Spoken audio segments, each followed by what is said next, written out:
Assalamualaikum warahmatullahi wabarakatuh. Sugeng enjang putra-putra, pripun kabare dinten menika? Alhamdulillah seraman atine. Nggih mekaten to. Ing pepanggihan menika Ustazah ajeng ngaturaken materi pelajaran Bahasa Jawa kelas 3 cerita Pandhawa. Nyritakake cerita Pandhawa nganggo basa krama. Menawi kala wingi cerita Pandhawa kanthi basa ngoko. Ing pepanggihan menika mawi basa krama. Saderengipun dipun wiwiti, monggo sesarengan kita dedonga rumiyin.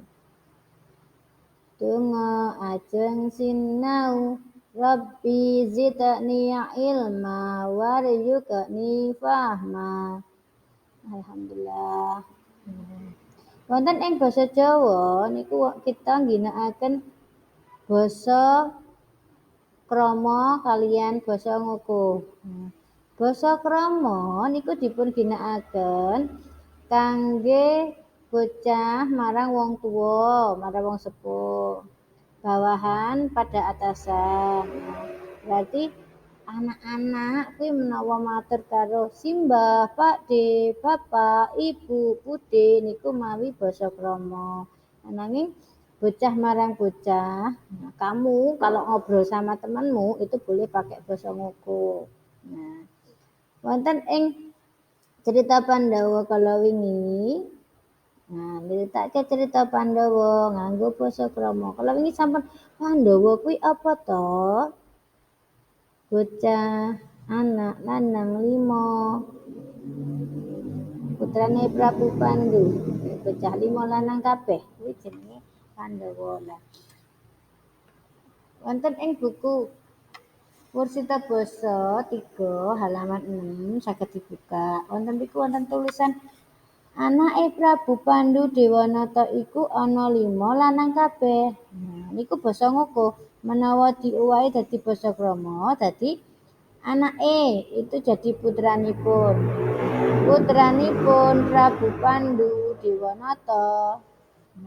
Iku ana menika wonten 5 kuwi gangsal lanang jaler kabeh kuwi sedaya. Dadi anake Prabu Pandu Dewanata iku ana 5 lanang kabeh. Basa kramane dadi putranipun Prabu Pandu Dewanata menika wonten gangsal jaler sedaya.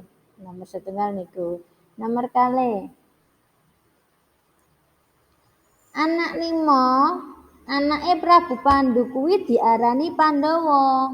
Nah, anak kuwi basa kramane putra. 5 gangsal berarti putra gangsal. Putranipun Prabu Pandu kuwi punika diarani basa kramane dipun wastani Pandhawa.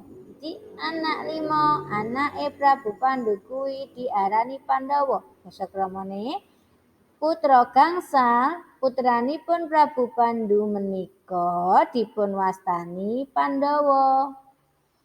Lajeng nomor 3. Pandhawa urutan saka anak sing tuwa dhewe yaiku Puntadewa, Werkudara, Arjuna, Nakula, Sadewa.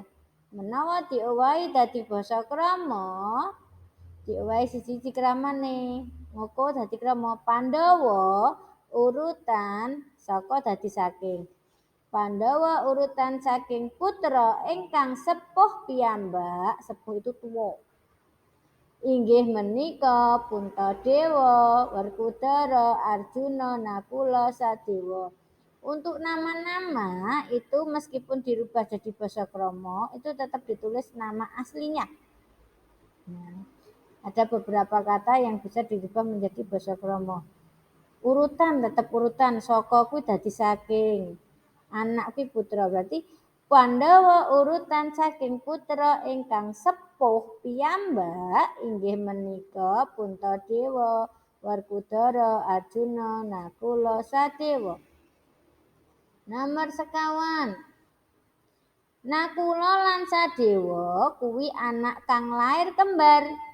Nah, Nah kula kaliyan Sadewa menika punika putra ingkang miyos kembar. Lair ki basa kramane miyos. Pungkasan sakwise Prabu Pandhu mati, Pandhawa diemong ibune yaiku Dewi Kunti.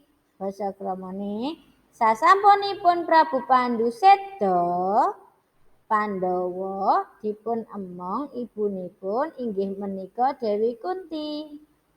Nah, cekap semanten kagem pepanggihan dinten menika mugi saged dipun mangertosi apa ta basa krama kuwi, apa ta basa ngoko kuwi. Nah, ngoko kuwi dienggo karo kanca sapantaran. Nah, yen matur karo ibu karo bapak nganggo basa krama jadi halus, bahasa halus yang bawah ini.